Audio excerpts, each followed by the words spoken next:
me van a tolerar que esté un poco lento hoy, mañana, seguramente, ¿verdad? Pero vamos a arrancar. La temática que voy a usar va a ser la siguiente, ¿verdad? Eh, para esta primera unidad, primera y segunda, en realidad voy a tener mi libro de Rodríguez Kennedy. Yo creo que el libro en PDF yo había enviado del grupo y mi código penal. Con esos dos vamos a procurar resolvernos, ¿verdad? El examen y la metodología va a ser la siguiente. Como ya rendimos el 12, entonces, y tenemos reales también, entonces lo que vamos a hacer es desarrollar cada unidad como debería de desarrollarse. O sea, yo les voy a desarrollar como si fuese que estoy rindiendo para que ustedes puedan tomar eso y adaptarlo a su manera y lo puedan desarrollar de acuerdo a como ustedes les parezca más cómodo, ¿verdad? Entonces, y obviamente voy a ir explicando, pero para que tengan más en cuenta eso, por una cuestión de, también de practicidad para ustedes, ¿verdad? A muchos les salió la unidad uno. Sí. Y, claro, y lo más importante del programa que estoy proyectando, ¿verdad? Siempre a la hora de entrar a rendir el programa del papá. O sea, con eso, esa es la guía de estudio, ¿verdad? Entonces, importante mencionar eso. Bueno, habiendo dicho eso, vamos a arrancar entonces con el primer punto de la unidad uno. Dice, introducción a la parte especial, noción y fundamento de la parte especial. Y acá lo que tenemos que mencionarle al docente es que la construcción jurídica de nuestro Código Penal está basada a su vez en el Código Penal argentino, que está basado a su vez en el Código de Baviera, el cual contiene una parte general y una parte especial, ¿verdad?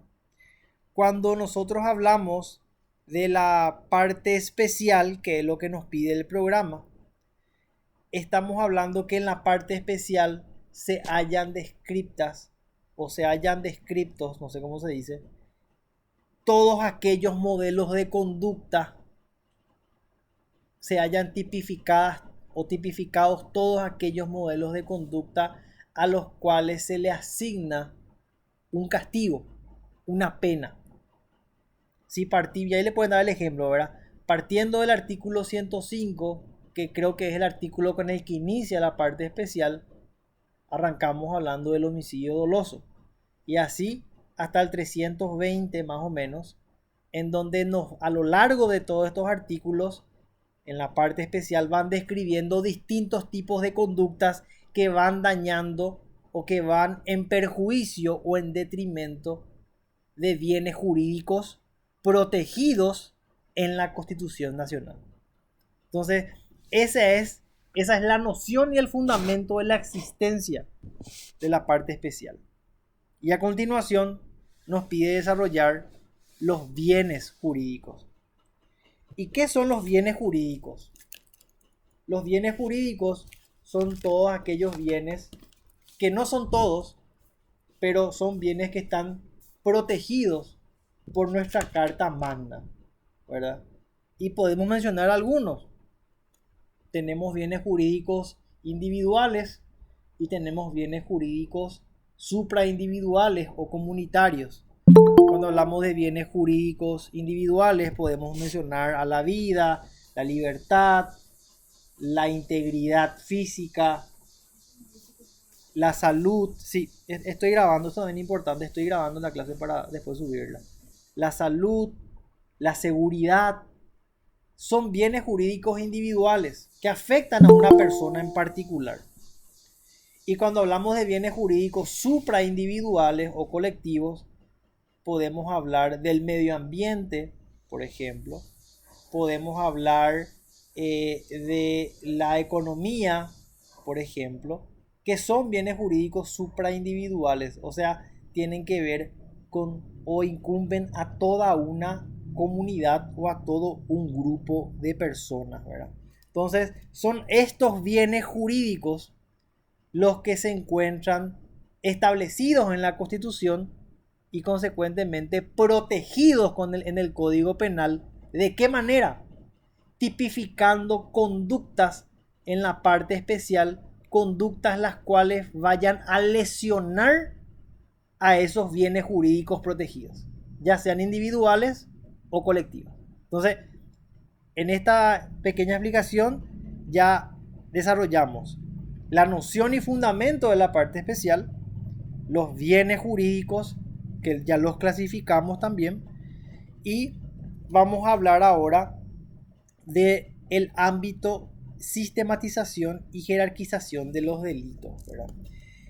En este sentido quiero leer un poquitito una parte del libro que es importante mencionar, ¿verdad?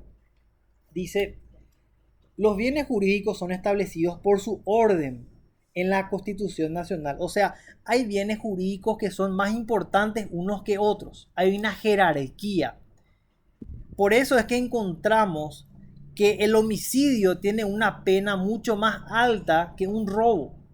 Porque el bien lesionado en un homicidio es la vida. En cambio, el bien lesionado en un robo es el patrimonio. Entonces, por eso hablamos de una jerarquización. En la vida es más importante que el patrimonio. Por ende, el castigo también es más alto si se lesiona la vida, ¿verdad? Y dice: los bienes jurídicos son establecidos por su orden en la Constitución y plasmados en la parte especial de nuestro código, que es lo que mencionábamos al principio. Si bien es cierto que son concebidos como los valores fundamentales, no tienen, y acá está la parte importante, no tienen la misma jerarquía de importancia. Que es lo que recién mencionábamos, ¿verdad? La vida es más importante que la propiedad. Es decir, no son iguales. Así, la vida y la libertad de una persona son más importantes que su propiedad. Motivos estos por los cuales se establecen diferentes graduaciones de punición de los hechos punibles. Entonces, por eso que encontramos por eso que encontramos tipos penales como el genocidio, la desaparición de personas, ¿verdad? El secuestro, que tienen penas de hasta 30 años. Y encontramos tipos penales como la lesión de confianza, la difamación, calumnia e injuria, que tienen penas de 6 meses. Entonces, ahí está la diferencia, la jerarquización de los bienes jurídicos. Bienes jurídicos más importantes tienen penas más importantes como producto de su lesión. Entonces, por eso hablamos de jerarquización. ¿Cuáles son ahora los elementos especificadores del injusto? ¿Verdad? Cuando nosotros hablamos del injusto, estamos hablando del injusto penal. Y esta parte también voy a leerla un poquitito y después tratar de desarrollarla.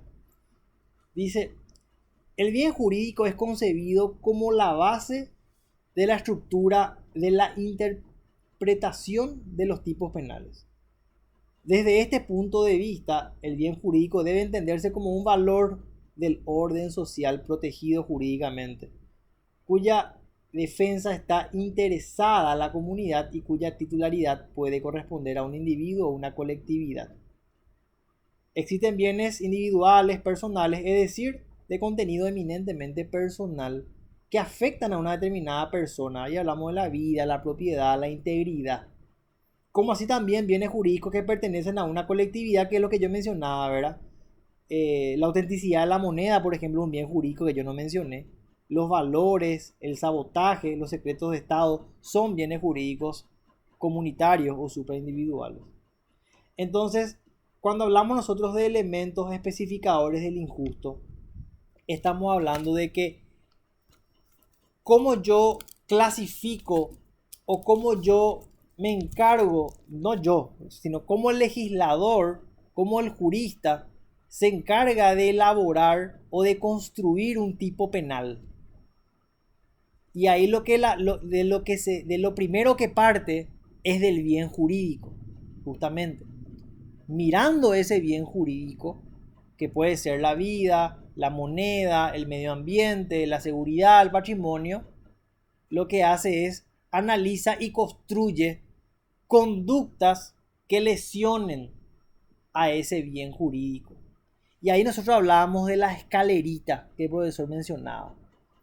Lo primero que hace el legislador, naturalmente, es tipifica esa conducta, la describe en la parte especial del Código Penal, que es nuestro primer elemento, la tipificación, la tipicidad. ¿Se acuerdan? Luego, si esa conducta que está descrita en el código lesiona eventualmente a ese bien jurídico, estamos hablando de la antijuridicidad. ¿Sí? Entonces, si esa conducta mía o esa conducta descrita daña el bien jurídico, estamos hablando de una conducta que es típica y es antijurídica, que es el segundo peldaño de esa escalerita. Luego, ¿quién comete? Se le mira al sujeto. ¿Quién comete el hecho punible? ¿Es un niño de 5 años o es una persona de 30? Vamos a valorar la capacidad de la persona, o sea, su reprochabilidad, que es el tercer escalón. Entonces, si nosotros nos encontramos frente a una persona o un sujeto que incurre en una conducta que está descrita en el código y esa conducta descrita lesiona un bien jurídico y esa lesión del bien jurídico es realizada o llevada a cabo por una persona que es reprochable, eventualmente nos encontramos ante una conducta que es punible. O sea, toda conducta que sea típica, antijurídica, irreprochable, va a ser castigada por nuestro Código Penal. Entonces, esos son los elementos especificadores del injusto. Acuérdense siempre de esa escalerita, ¿verdad? No sé si hasta acá me van siguiendo. O si hay alguna duda, me paran nomás, por favor. Hola. Hola. Te seguimos bien Sí. claro, mi querido. Gracias, Julio. Mi amo, Julio. Gracias, Julio, querido. Será. Qué gusto verte. Bueno. Igualmente. Ok. Entonces, ya hablamos del bien jurídico. Ya hablamos de la sistematización y jerarquización de los delitos. Dijimos que algunos bienes jurídicos son más importantes que otros, por eso las penas son más altas que otras, unas que otras, de los elementos especificadores del injusto. Ahora vamos a hablar de la técnica de tipificación, ¿verdad? Tiene que haber una manera la cual utiliza el legislador para elaborar o para construir este marco o este sistema, ¿verdad? Que es el Código Penal. Y dice, establecidos los parámetros para establecer la jerarquía de los bienes jurídicos, y ahí de vuelta vamos a la vida con el patrimonio. ¿Cuál es más importante? La vida. Entonces a la vida vamos a asignarle, si es lesionada o es lesionado este bien jurídico, castiguémosle más severamente a aquel sujeto que lesiona la vida que a aquel que lesiona el patrimonio. Por eso dice, establecidos los parámetros para establecer la jerarquía de los bienes jurídicos a través de la Constitución Nacional, debemos establecer las técnicas de tipificación. Al respecto, debemos recordar que los tipos penales se circunscriben a formas de comportamiento antijurídico. Entonces, ¿qué es el tipo penal? Es el modelo de conducta del sujeto. ¿Pero qué modelo de conducta? El modelo de conducta que va a lesionar a ese bien jurídico protegido en la Constitución Nacional. Entonces, esa es la técnica que utiliza el legislador.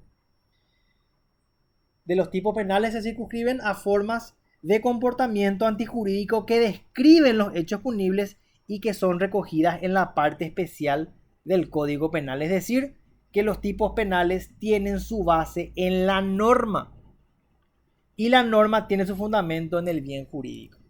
Esa es la cadena lógica que sigue la técnica de tipificación. Entonces, el tipo penal, que es el modelo de conducta, está descrito en la norma. Y la norma tiene su base en la protección de esos bienes jurídicos.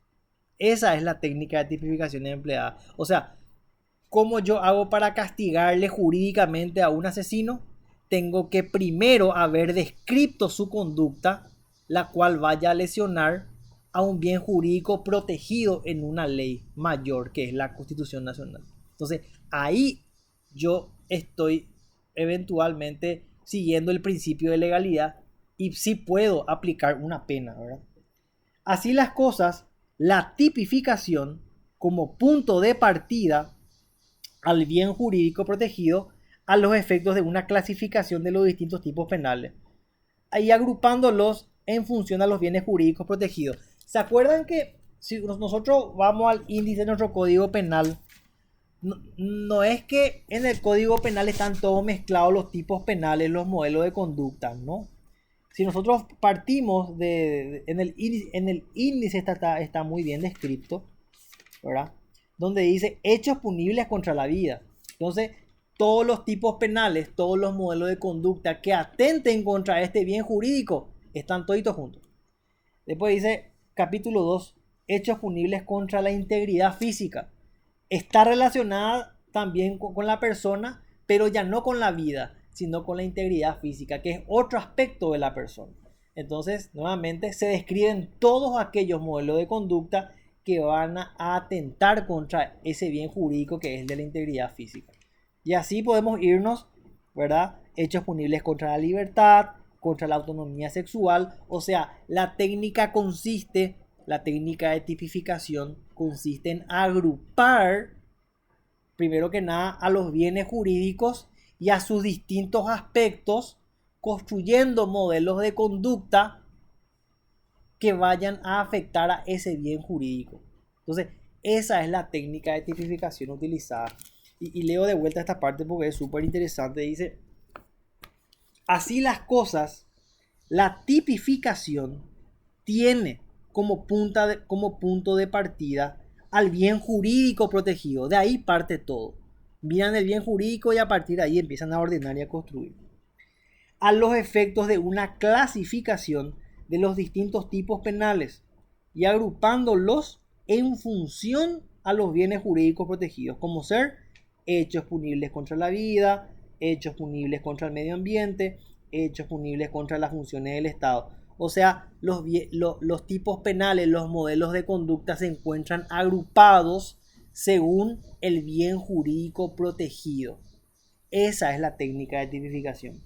Cabe destacar que los tipos penales, también llamados tipos delictivos, pueden estar orientados hacia uno o varios bienes jurídicos. Claro, en una misma conducta, uno puede lesionar más de un bien jurídico, por supuesto que sí. Por ejemplo, en los hechos punibles contra la propiedad, los bienes jurídicos protegidos son la propiedad y la posesión de la cosa. Entonces, cuando nosotros hablamos de la técnica de tipificación, lo que tenemos que mencionar es que en la parte especial de nuestro código se recogen o se mencionan ordenadamente, de manera jerarquizada, a todos aquellos bienes jurídicos protegidos en la Constitución, por los cuales se construyen modelos de conducta, o sea, tipos penales que vayan a lesionar a esos bienes jurídicos protegidos, siguiendo al principio de legalidad establecido en el artículo 1 del Código Penal. Entonces, con eso ya pueden cerrar el punto de técnica de tipificación. Y por último, cuando hablamos de los proyectos del Código Penal, estamos hablando de los antecedentes de lo que hoy es nuestra ley 1160/97, ¿verdad? Esto tiene antecedentes, claro que sí, en leyes mucho más anteriores. Y acá voy a leer porque esto la verdad que no me acuerdo mucho. Dice, haciendo un poco de historia, recordemos que en la época colonial, estando bajo el yugo español, nuestra sociedad acataba las leyes de las partidas y sus respectivas leyes modificatorias, sin olvidar las resoluciones emanadas de virreyes y gobernadores. O sea, en el Paraguay colonial no existía un código penal como tal elaborado por juristas paraguayos. Lo que nosotros acatábamos eventualmente eran aquellas resoluciones que eran emanadas de los virreyes o los gobernadores que eran los colonizadores. Entonces, ese es un antecedente, por lo menos el más lejano que encontramos a lo que más se parece a un código penal. ¿Por qué se parece a un código penal? Y porque seguramente establece un castigo como producto de una conducta que haya lesionado algo. Entonces, por eso es que se encuentra la semejanza, ¿verdad? Ese es el antecedente más lejano. Sin ser propiamente leyes penales, disponían, dice, penas gravísimas e incluso la pena de muerte. Estas leyes rigiendo en Paraguay en la época independiente. O sea, nosotros seguimos en la época independiente, estamos hablando en las primeras décadas de 1800, seguimos utilizando estas resoluciones que eran emanadas de los virreyes y gobernadores porque eran marcos legales que establecían castigos por cierto tipo de conductas, ¿verdad?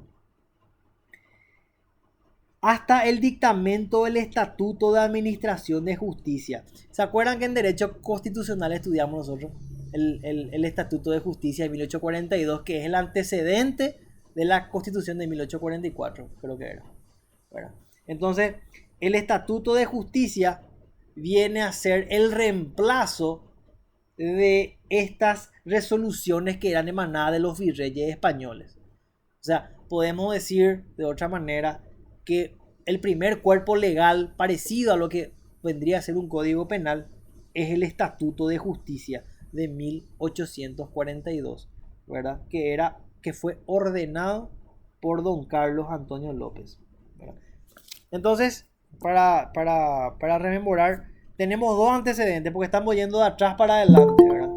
El antecedente más lejano es o son las resoluciones emanadas de los virreyes. Primer antecedente es lo que podríamos llamar código penal o leyes penales. Luego tenemos el Estatuto de Justicia como antecedente un poco más cercano, ya estamos en el 1842. Después, en 1871, fue sancionado el Código Penal paraguayo, ya un año después de la finalización de la guerra de la Triple Alianza. El proyecto redactado para la Argentina por Carlos Tejedor, tomando como modelo el Código de Baviera de 1813, redactado por Ansel von Feuerbach. No sé cómo se lee, pero algo así ha de ser, ¿verdad? Entonces, acá tenemos el tercer antecedente. Y recapitulando, entonces tenemos la resolución emanada de los virreyes, luego tenemos el Estatuto de Justicia de 1842 y más cerca ya en 1871 tenemos el primer Código Penal paraguayo, que en realidad fue elaborado para la Argentina, pero que lo utilizamos nosotros. Luego, en 1910, en reemplazo de este código de 1871, fue sancionado el Código Penal redactado por Teodosio González, que fue modificado en 1914. Ese código de 1910, modificado en 1914, vivió hasta 1997. O sea, algo así como 80 años más o menos vivió ese código penal, ¿verdad? Este código respondía a los pensamientos que profesaba la escuela clásica del derecho penal, obedeciendo por ende a criterios retributivos antes que a la resocialización como fin de las penas, siguiendo además la teoría causalista. Entonces, porque acá lo que te pide son los proyectos del Código Penal, ¿verdad? Entonces, lo primero que tenemos que mencionar en esta última parte de la unidad es eso. La resolución de los virreyes es el antecedente más lejano a lo que conocemos como leyes penales. Luego tenemos el Estatuto de Justicia de 1842. Luego tenemos el Código Penal de 1871. Luego tenemos el Código Penal de 1910, que fue redactado por Teodosio González, modificado en 1914. Y ya como último antecedente o como ley actual, le tenemos a la ley 1160/97, que es nuestro actual Código Penal. Entonces, esos son los proyectos del Código Penal o la evolución de las leyes penales que rigieron al Paraguay. Entonces, con eso podemos cerrar esta primera unidad. No sé si hay algún punto de repente que no haya sido muy claro, podemos volver a tocar, o si quieren ya podemos pasar a la unidad 2. Yo les escucho.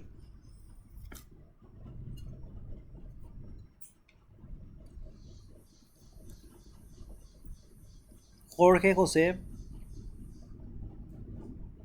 no sé si me siguen. Sí, señor, clarísimo de mi parte.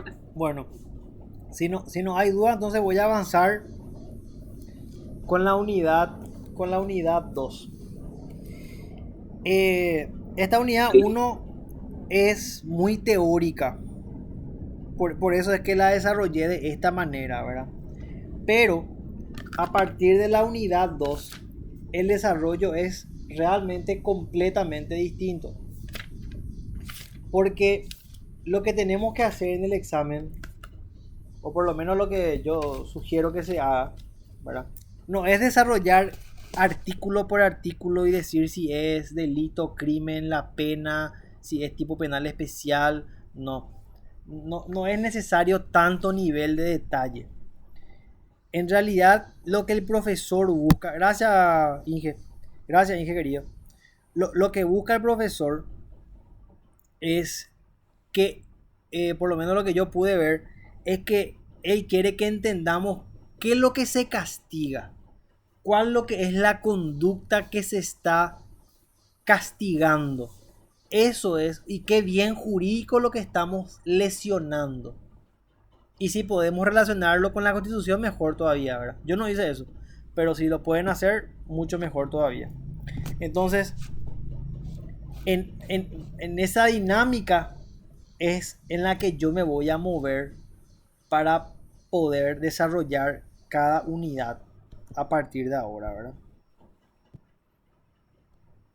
Ok, ahí creo que se ve, sí, ahí se ve. Bueno, les pido que tengan sus códigos penales en mano y su libro si es que así lo quieren, ¿verdad? Para mayor claridad.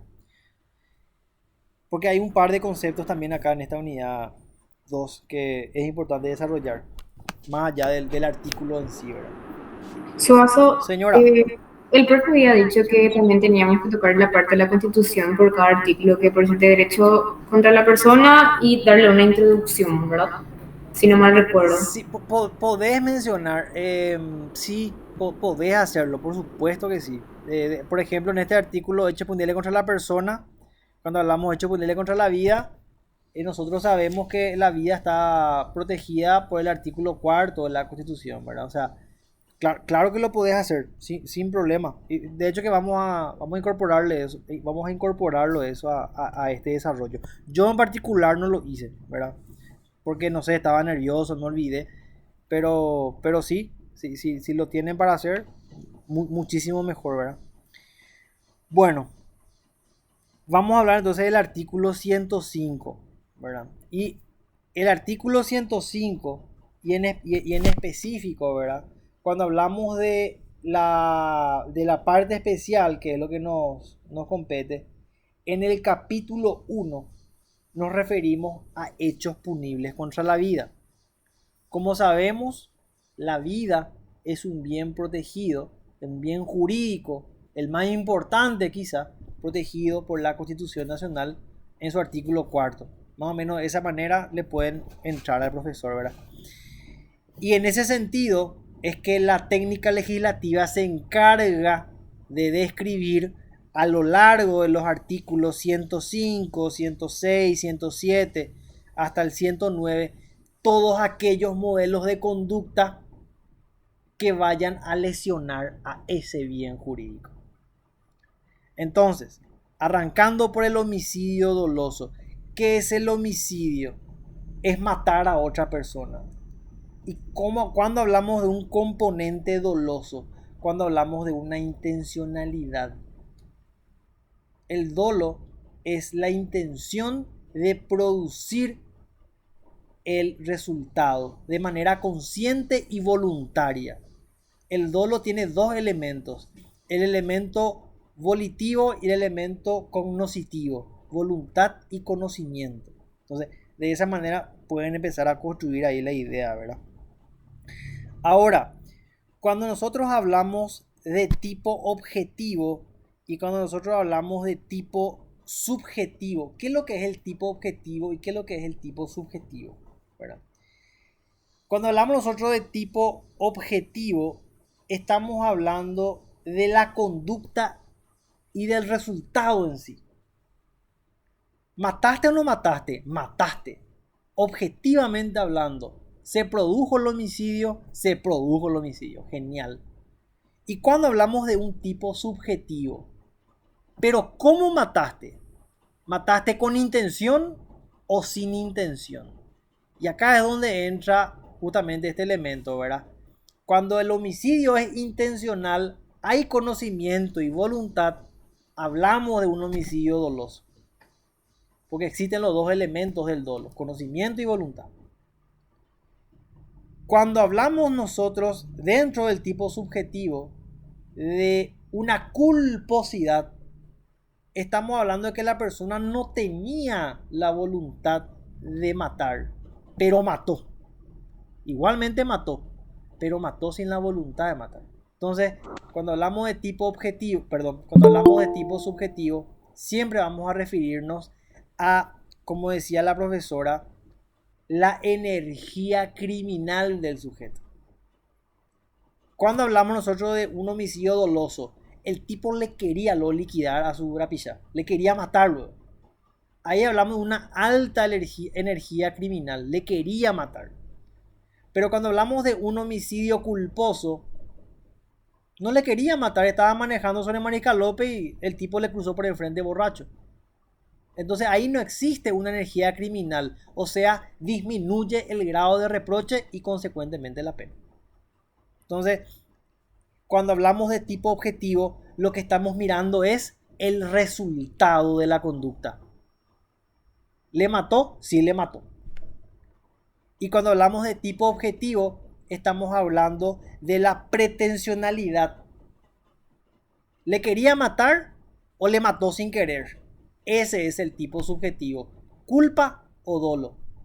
Entonces, esa es la distinción que le podríamos construir al profesor a la hora de desarrollar esta parte, ¿verdad? Bueno. Bueno. Entonces, eso es importante mencionar, ¿verdad? Ahora bien, cuando nosotros hablamos, porque este programa, obviamente, cuando entren a rendir van a tener este mismo programa, ¿verdad? Cuando nosotros hablamos del homicidio calificado, ¿por qué hablamos de homicidio calificado? El homicidio calificado es esa condición que agrava el hecho en sí de matar. No es lo mismo que le mate a un desconocido que le mate a mi propio hijo, o que le mate a mi esposa, o a mi padre. Entonces el Código Penal inteligentemente construye circunstancias agravantes en las cuales entiende que la energía criminal es mayor, por lo tanto eleva la pena, y a ese tipo de conductas agravantes es a lo que le denomina homicidio calificado, ¿verdad? Y el homicidio simple le mató, punto. Homicidio, cuando nosotros hablamos de marco penal del tipo base, el homicidio. El homicidio doloso tiene un marco penal de 5 a 20 años. Homicidio simple, punto. Cuando hablamos de homicidio calificado, le mató a su hijo de 1 año y le partió en pedacitos y después se comió a su hijo. Ese es el homicidio calificado, ¿verdad? Y ahora vamos a ver el asesinato y su diferencia conceptual con el homicidio doloso simple. Hay un video simpático de una señora, más de uno habrá visto, que dice: le mató y le asesinó. Está bien que si le mataba, pero le mató y le asesinó, dice.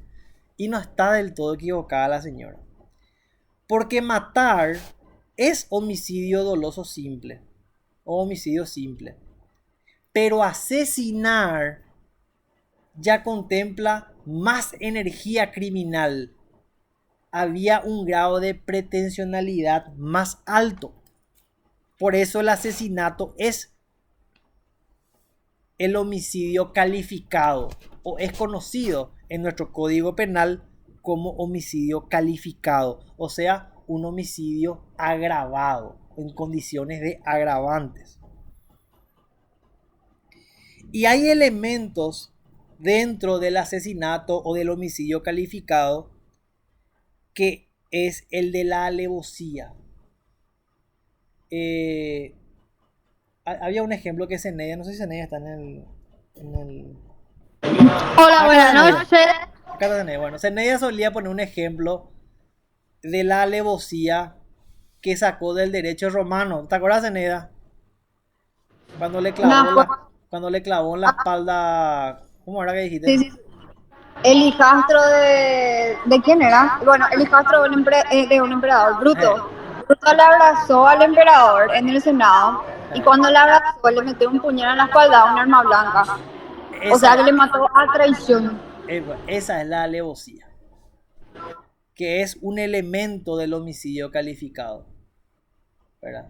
Entonces, una cosa es matarle a alguien, pero otra cosa es querer asesinarle a alguien alevosamente, vaciarle, señora. Ahí puedes poner los dos ejemplos, por ejemplo. La alevosía es matar a traición, ¿verdad? Sí. Le abrazó, le apuñaló en la espalda. O sea, Exacto. es la alevosía. Ahora, puedes mezclar la hazaña, ¿sabes por qué? Porque no contento con eso, todos los miembros del Senado empezaron a clavarle cada uno, una estocada, una historia real del Imperio Romano. Así, Sí. así le mataron a Julio César, creo que era. Sí, Su a propio Julio, hijo Bruto. sí, a Julio Entonces, César. la hazaña, porque ya le mató ya con ese una puñalada y los otros le siguieron apuñalando y ya estaba muerto ya y ahí le mató y le asesinó. Sí, ahí Zeneida dijo algo muy importante. Si bien no está en el programa, por lo que estoy viendo, pero es importante saber que el homicidio calificado, que es lo mismo que homicidio agravado o asesinato, tiene tres elementos importantes: el ensañamiento, la premeditación y la alevosía. Son tres elementos que configuran el homicidio calificado. Y repito de vuelta: ensañamiento, premeditación y la alevosía. Eso es importante también de mencionar. Claro, estaría buenísimo, ¿verdad? Acá solamente hablamos de la alevosía, ¿verdad? Que por leer nomás, ¿verdad? Dice, como decía Zeneida, se la entiende como la comisión del delito a traición y sobreseguro. O sea, te fuiste, le apuntaste, le disparaste, le vaciaste el cargador. Eso es la alevosía, ¿verdad? Es el empleo de medios, modos o formas para la ejecución del hecho que tienen a asegurar el delito. O sea, no es solamente pegarle un disparo, asegurate que le mataste. Eso es alevosía.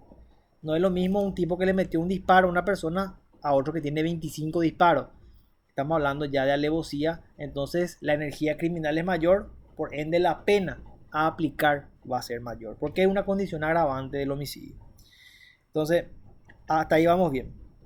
Ahora bien, vamos a hablar del latrocinio. El latrocinio es matar para robar. Eso es latrocinio, ¿verdad? Y voy a leer, está en la página 22 del libro.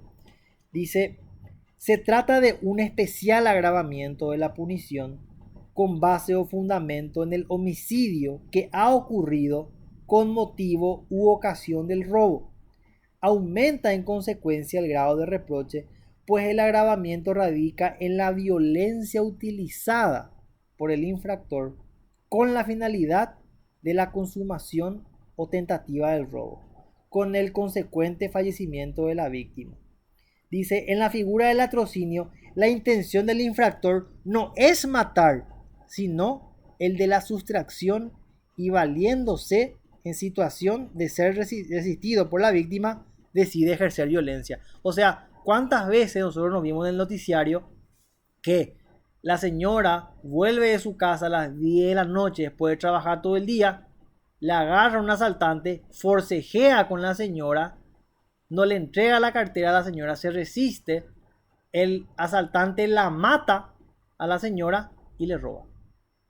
Eso es latrocinio. Es una condición agravante del homicidio. ¿Sí? Es matar para robar. En ese contexto de robar, la matás para poder robarle. Eso es latrocinio. Entonces es importante mencionar esa parte también. Bueno, hasta acá, ¿qué tal? ¿Me van siguiendo? Sí. Sí, si algo no se entiende, que por favor interrúmpanme.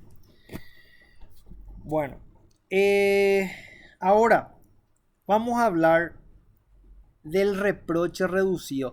Recién estábamos hablando del homicidio calificado, que decíamos que es lo mismo que el homicidio agravado. El reproche reducido, por el contrario, es una reducción del marco penal del tipo base en función a que la energía criminal es mínima. Y vamos a dar ciertos casos, ¿verdad? Dice, por ejemplo, el inciso 3 del artículo 105. El reproche al autor será considerablemente reducido por una excitación emotiva o por compasión, desesperación u otros motivos relevantes. O sea, y la profesora había dado el ejemplo de una señora que tenía una chipería. ¿Ustedes se acuerdan? Y esta señora tenía mucho dinero. ¿Y qué hizo la señora? Le conoció a alguien, se enamoró, le compró un departamento a este muchacho, señor, le puso vehículo. Y un día la señora se va a visitarle a su amado y le encuentra al tipo con otra. Entonces, producto de esa excitación emotiva, la señora toma una pistola, un arma de fuego y le mata al señor. Entonces, esa es una condición en la cual el reproche es reducido como producto de una excitación emotiva. Se entiende que la persona estuvo en un pico de nervios, en un pico de excitación que no le permitió actuar con discernimiento. Actuó por impulso. Y por eso es que el reproche es reducido. Otro ejemplo. Una mujer que matara a su hijo durante o inmediatamente después del parto. No se le puede castigar a una mujer por esto, porque los médicos estudiaron que la mujer después del parto sufre una suerte de depresión postparto, que si no es tratada adecuadamente puede llegar a matar a su hijo, pero no porque ella le quiera matar, sino que como producto de la condición de depresión que está sufriendo la mujer. Entonces, por eso que el reproche es reducido. Entonces, esas son las circunstancias en las cuales se reduce el reproche y consecuentemente se atenúa la pena prevista en el marco penal del tipo base, que es de 5 a 20 años para el homicidio doloso. Ahora, homicidio motivado por súplica de la víctima, que es el 106, ¿verdad? Nuevamente, sin entrar mucho en profundidad, este tipo penal, hablamos nuevamente de una lesión al bien jurídico de la vida, pero en este caso como producto de la súplica de la víctima, que tiene que ser insistente, reiterada, y la víctima tiene que estar gravemente enferma o herida. Entonces, si yo estoy tirado en el piso y me acaba de pisar un Scania 360 y le digo a Karen, matame, por favor, matame, y bueno, Karen me termina matando para cortar mi sufrimiento de ese momento, eventualmente Karen comete homicidio, pero comete un homicidio obedeciendo a mis súplicas reiteradas, porque yo estoy gravemente herido, ya en inminente muerte. Entonces, bajo ese contexto se configura el tipo penal del homicidio por súplica de la víctima. Es la víctima la que pide que la maten. No es el victimario el que mata directamente a la víctima, sino que obedeciendo el pedido de la víctima es que el victimario actúa. Bueno, después hablamos del homicidio culposo. Y acá nuevamente tengo, porque esto es importante mencionar. Cuando hablamos de tipo subjetivo, estamos hablando de dolo o de culpa. Le mató. Estamos de acuerdo todos que le mató. Pero ¿cómo le mató? ¿Con intención o sin intención? En el caso del homicidio culposo, no hablamos de una pretensionalidad o de una intencionalidad. Hablamos casi de un accidente. Me iba manejando por la calle a las 8 de la mañana, me iba a mi trabajo, una criatura de 2 años cruza la calle producto del descuido de su madre y yo ya no puedo frenar. Le piso y la mato a la criatura. Yo me iba en la velocidad, en una velocidad adecuada, obedeciendo todas las reglas de tránsito, sin alcohol en sangre, me iba a trabajar. Y en ese contexto cruzo a una criatura de 2 años y la piso y la mato. Eso es homicidio culposo. No tuve la intención o la pretensión de matarle a esa criatura, pero la maté. Entonces el tipo subjetivo es culposo. Por lo tanto, la pena es menor, porque se entiende que la energía criminal del sujeto es menor. No tuvo la intención de matar. Ahora, si salía a la calle con la intención de matarle a una criatura es otra cosa. Ahí sí hablamos de homicidio doloso, porque yo le vi a la criatura en la vereda y me subí en la vereda para pisarle. Tuve la voluntad, la intención y sabía lo que estaba haciendo. Ahí sí el reproche sube y consecuentemente la pena. Entonces, cuando hablamos de diferencia entre homicidio culposo y doloso, es la energía criminal. En el dolo hay intención, en la culpa no. Entonces hay lo que se llama un error de tipo subjetivo, en donde no hay voluntad e intención, solamente lo que hay, no hay discernimiento y voluntad. Hay discernimiento, pero no hay voluntad. Sabe lo que hizo, pero no lo quería hacer. Entonces, ese es el error de tipo subjetivo. Cuando falta un elemento del dolo. ¿Y cuáles son los elementos del dolo? Voluntad y conocimiento.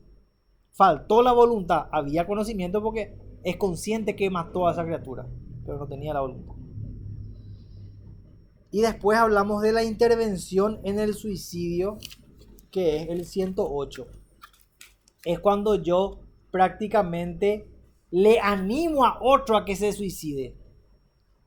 Le digo a Warkentin, matate si que amigo. La vida no tiene sentido. Matate. Y Warkentin se termina matando. No te digo nomás, bueno. Ese es una jodida nomás, ¿verdad?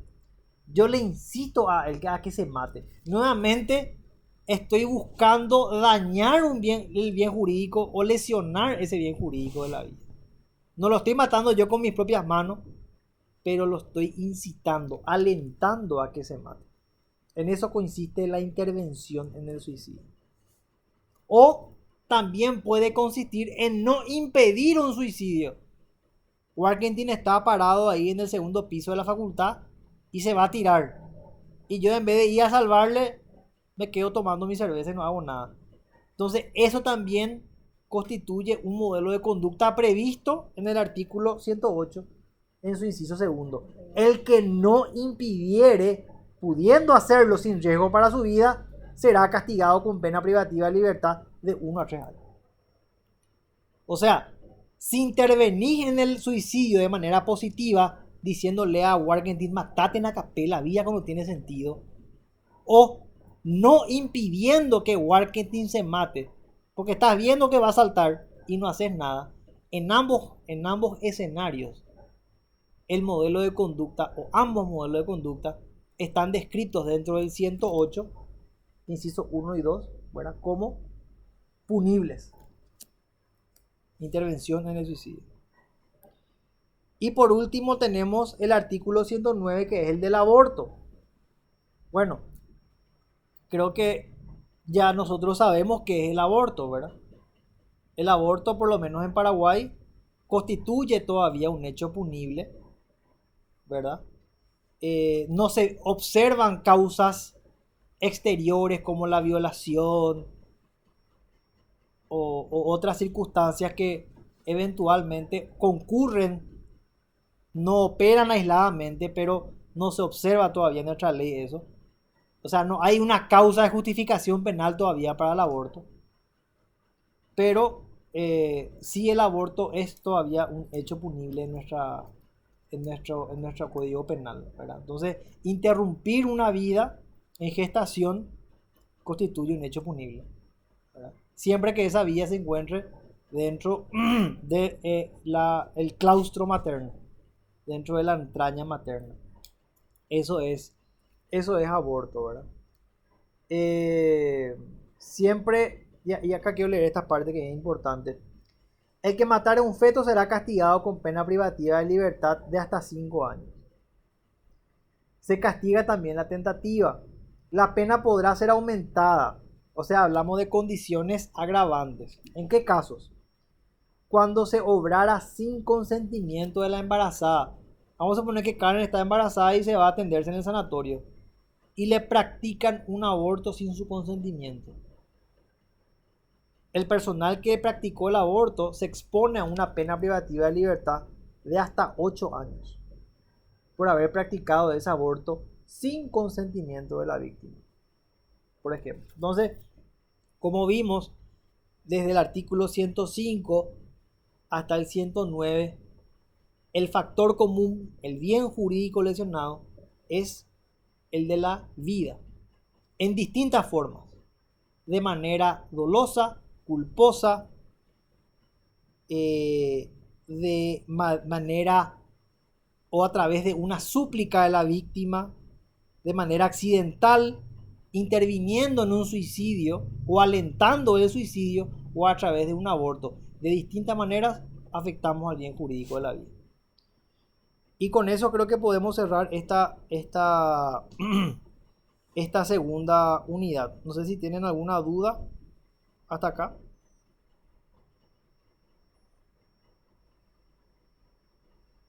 ¿O vamos bien? Vamos bien. Tú haces una querido. una consulta puntual. Sí, señor. Te sale la bolilla, por ejemplo, ahora no sale la bolilla 2, me sale. Tengo que desarrollar todas estas opciones de No. hechos punibles contra la vida o ¿cómo se plantea? Sí, yo lo que haría, si me toca la unidad 2, ¿qué es lo que yo voy a decir? Yo no voy a decir todo lo que acabo de decir. Lo que yo voy a decir es: doctor, buenas noches, buenos días, buenas tardes. En esta unidad, o en esta bolilla, lo que vamos a desarrollar a continuación son hechos punibles previstos en la parte especial de nuestro código que atenten o van a atentar contra la vida, bien protegido jurídicamente en el artículo 4 de la Constitución Nacional. Pero ¿de qué maneras se atenta contra la vida? El artículo 105 describe una conducta la cual es dolosa, y nosotros sabemos que los elementos del dolo son el conocimiento y la voluntad, que operan en este contexto, en el cual el sujeto sabe lo que hace y quiere hacerlo. Y para este tipo de conducta, el marco penal establece una pena privativa de libertad de a 5 hasta 20 años. El mismo artículo establece nuevamente, más adelante, condiciones agravantes y atenuantes. Cuando hablamos de condiciones agravantes nos referimos al asesinato, en donde observamos elementos como la alevosía, como la premeditación, que no está mencionada en el programa, o como el ensañamiento. Son conocidos también, o es conocido también, como elementos del homicidio calificado. ¿Cuál es la diferencia con el homicidio doloso simple? Que en este caso la energía criminal del sujeto es mucho más alta. Por lo tanto, el legislador, en función a que la reprochabilidad es elevada, aumenta el castigo a través de una condición agravante. Luego, en el inciso 3, el mismo artículo establece condiciones atenuantes y habla de la mujer embarazada que mata a su hijo o matar en estado de excitación emotiva, lo cual sugiere, a criterio del legislador, una menor energía criminal, por lo tanto, una atenuación de la pena. Cuando hablamos de homicidio motivado por súplica de la víctima, no es el victimario quien procede, sino que es la víctima quien suplica que la maten. Si se configura el modelo de conducta, por lo tanto, el victimario se expone a una pena privativa de libertad. Cuando hablamos de homicidio culposo, es un homicidio en el cual encontramos a un error de tipo subjetivo, ya que el sujeto no opera con voluntad, pero sí con conocimiento. Sabe lo que está haciendo, pero no lo quiere hacer. Entonces hablamos de un error de tipo subjetivo, por eso hablamos de un homicidio culposo y por lo tanto la pena es mucho menor a la de un homicidio doloso.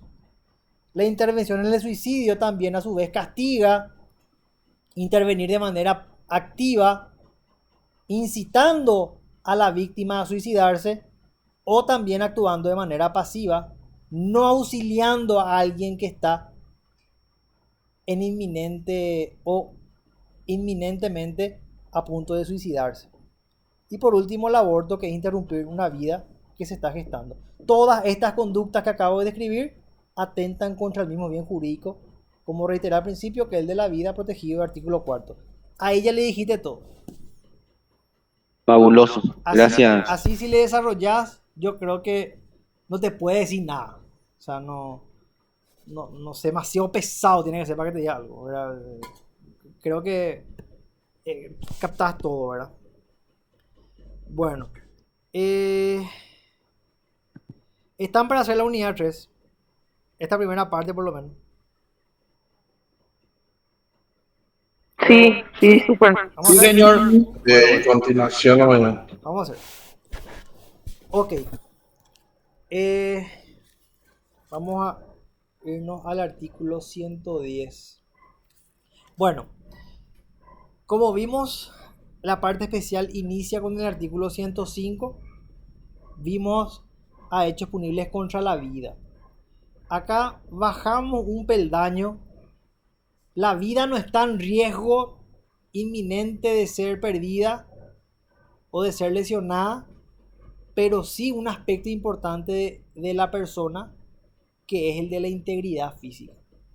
Y hay distintos grados de lesión de esta integridad física, que es nuevamente un bien jurídico protegido. Cuando nosotros hablamos del maltrato físico, estamos hablando de toda aquella conducta, ¿verdad?, que significa un maltrato, pero que no deje ningún tipo de secuela física en la persona. Maltrato físico sería estironearle, empujarle, gritarle. Eso es maltrato físico. No necesariamente estoy dejándole un moretón, un hematoma, un ojo morado, pero sí estoy en un primer escalón de daño a su integridad física. Entonces el maltrato físico dice: el que maltratara físicamente a otro será castigado con pena privativa de hasta 180 días multa. O sea, ni siquiera prevé pena privativa de libertad. Cuando la víctima sea un niño, la pena privativa será de hasta 1 año o multa. La persecución penal del hecho dependerá de la instancia de la víctima. Ok, entonces maltratarle físicamente a alguien consiste en eso: empujones, pequeños golpes, tratos que no dejen ningún tipo de secuela física, ningún rastro de daño físico. Eso es maltrato físico.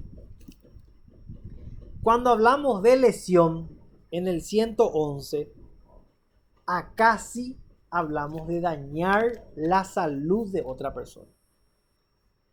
Acá sí hablamos de utilización de veneno, de armas blancas, armas de fuego, armas contundentes o someterle incluso a la persona a graves dolores físicos. O sea, podemos hablar de un grado intermedio de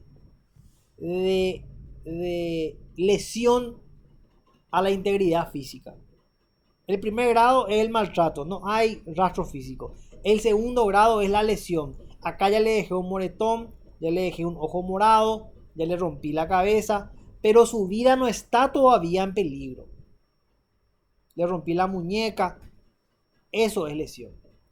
Ahora, cuando hablamos de lesión grave en el 112, acá sí ya la pena privativa de libertad va hasta 10 años. Y las conductas que se castigan son las siguientes: ponerle a la víctima en peligro de muerte. Acá sí ya hay peligro de muerte. La mutilara considerablemente o la desfigurara por largo tiempo. Le rompí la mandíbula, le reventé el ojo, le quité una mano. Eso es lesión grave.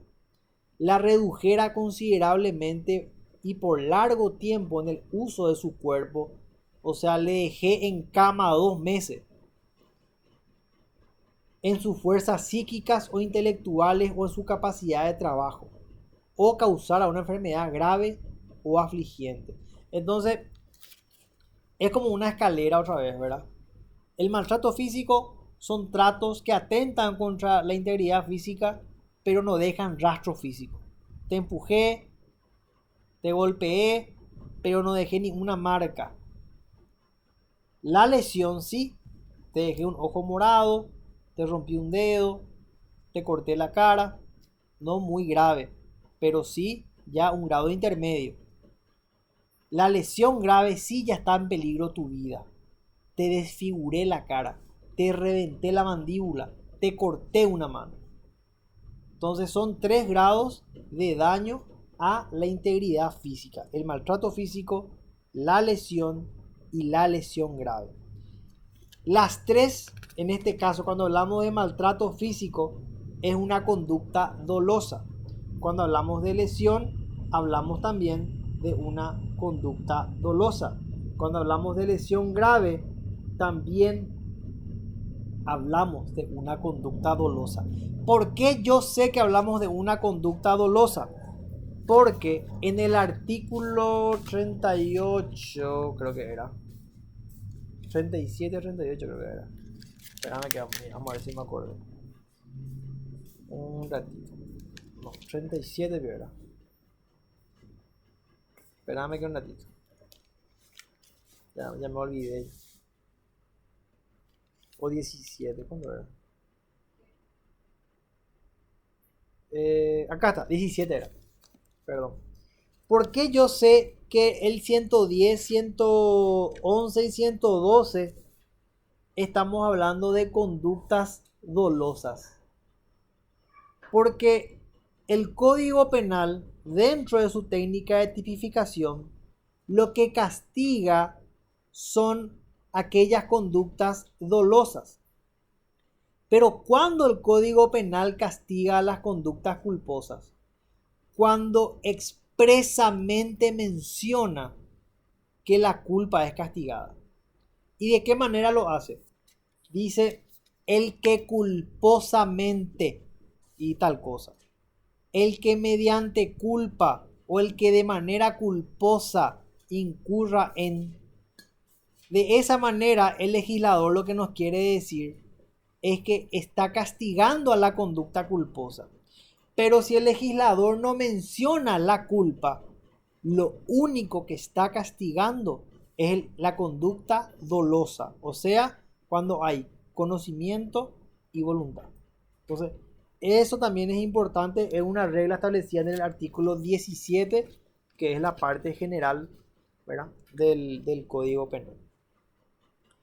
Muy bien, en el artículo 113 hablamos ya de la lesión culposa. Acá sí hablamos de una lesión culposa, porque se dan cuenta que el artículo 111 es la lesión. Le di una trompada a Mirapillá y le dejé el ojo morado. Dolo. La lesión culposa Sin querer mi codo se fue por su cara y le dejé un ojo morado. No tuve la intención, pero ocasioné el daño. ¿Qué dice el artículo? El que por acción culposa, ahí se dan cuenta cómo ya construyó, esa es la técnica legislativa, causa a otro un daño en su salud, será castigado con pena privativa de libertad de hasta 1 año o con multa. Entonces, en el capítulo segundo sería este. En el capítulo segundo del título primero, hechos punibles contra la integridad física, se castiga tanto la lesión dolosa en el artículo 111 como la lesión culposa en el artículo 113. Y en el artículo luego 117 hablamos de la omisión del auxilio. Omisión de auxilio ya saben qué es. No salvarle al otro de la muerte. Estamos yendo un domingo por Acceso Sur, le encontramos a alguien tirado en peligro de muerte y no nos quedamos, pasamos de largo. Eso es omisión de auxilio, ¿verdad? El que no salvara a otro de la muerte o de una lesión considerable, pudiendo hacerlo, será castigado con pena privativa de hasta 1 año con multa. Entonces, nuevamente, ¿cuál es el bien jurídico protegido en la integridad física? ¿De qué maneras puedo lesionar yo la integridad física de una persona? A través del maltrato físico, a través de la lesión, en este caso dolosa, a través de la lesión grave, que puede ya incluso poner en peligro la vida, y a través de la lesión culposa, de la omisión del auxilio. Son formas o son conductas conducentes a lesionar ese bien jurídico protegido que es el de la integridad física. De esa manera le pueden construir la idea al profesor para que se entienda, ¿verdad? Y por último hablamos de la indemnización. Y dice, el que con el fin de prestar auxilio efectúe gastos o al prestarlo sufriera daños, será indemnizado por el Estado. Esto nos aplicará también cuando con arreglo al 117 no haya existido un deber de prestarlo. O sea, yo le auxilié a Jorge que estaba tirado en Acceso Sur un domingo a las 3 de la mañana, ¿verdad? Le auxilié, incurrí en gastos, en salvar su vida. ¿Quién me tiene que en este caso reembolsar los gastos? El Estado. Y eventualmente el Estado va a recuperar de Jorge Vallejo, ¿verdad?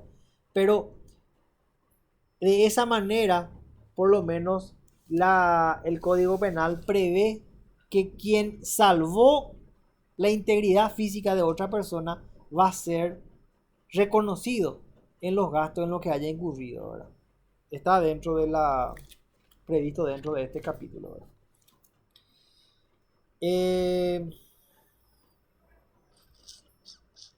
¿Qué más?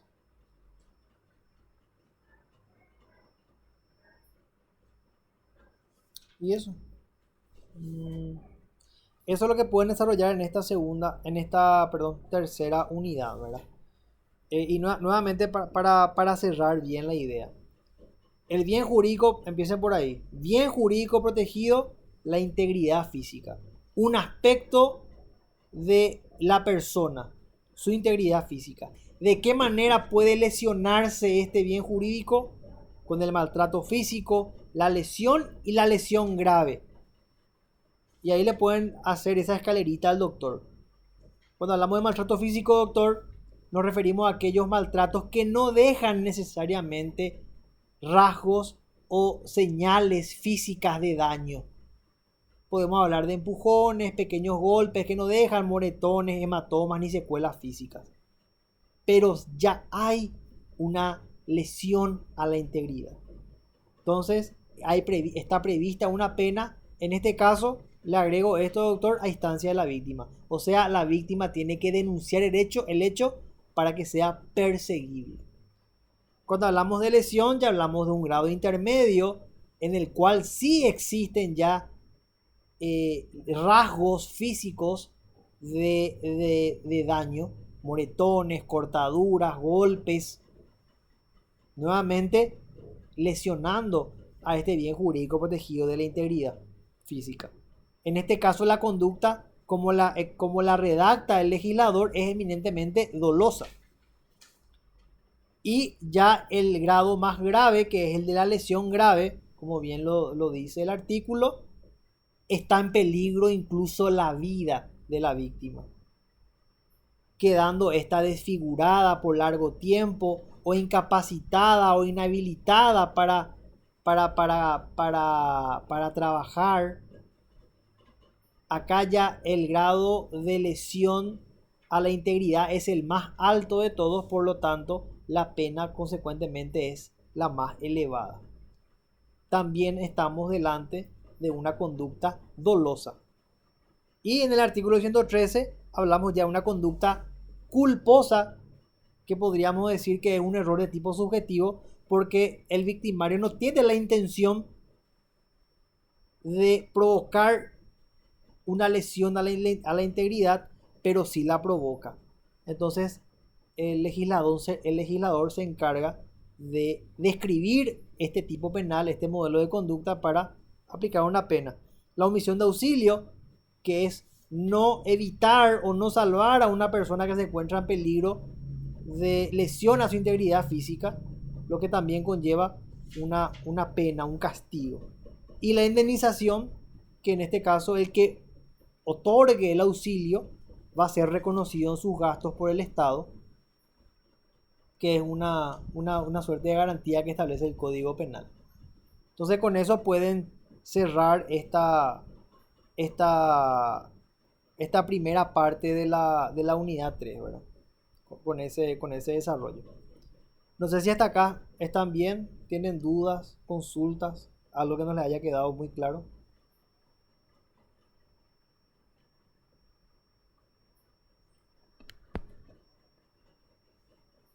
Perfecto, hasta aquí, ¿Estamos bien? mi querido. Bien Bueno. claro todo. Entonces les propongo lo siguiente.